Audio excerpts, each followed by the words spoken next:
Ал қазіргі мына Конституциямыздың 7-ші бабын айтсақ, 1-ші тармағында нақты жазылған дін мемлекеттен бөлек.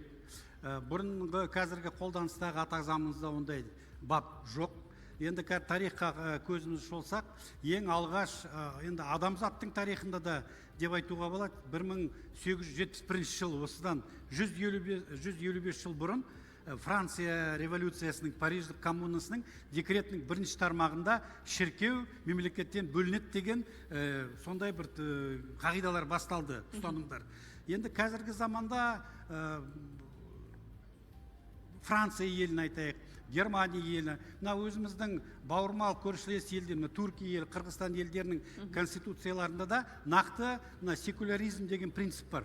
Ол секуляризм деген принцип мемлекет өзінің ұстанымдарын дін қағидаттарына емес, зайырлы құқықтық нормаларына белгіленіп, жаңағы мемлекет басқаруын сол принциптерде ұйымдастырады деген ұстаным.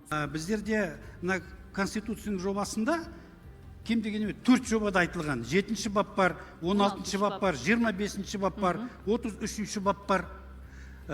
Сол баптарда осы мемлекетпен дін қарым-қатынастар нақты көрсетілген. Қазір біздің республикамызда дегенмен діни бірлестіктердің жанында 14 оқу орындары жұмыс істейді. Оның ішінде университеттер де бар, жоғарғы деңгейдегі, мысалы, православие конфессиясының жанындағы академиялар да бар. Ол кезде қазір 5000-нан астам студенттер оқиды. Ол нені көрсетеді?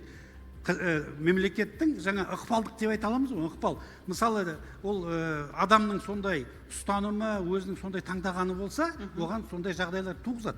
Бірақ та мемлекеттің ісіне, мемлекеттің білім беру жүйесіне ол араластырмайды. Түсінікті. Мемлекеттің білім беру жүйесі тек қана зайырлы принциптармен. Рахмет, Серік мырза. 7-ші баптың мән мазмұнын толық түсіндірдік деп ойлаймын.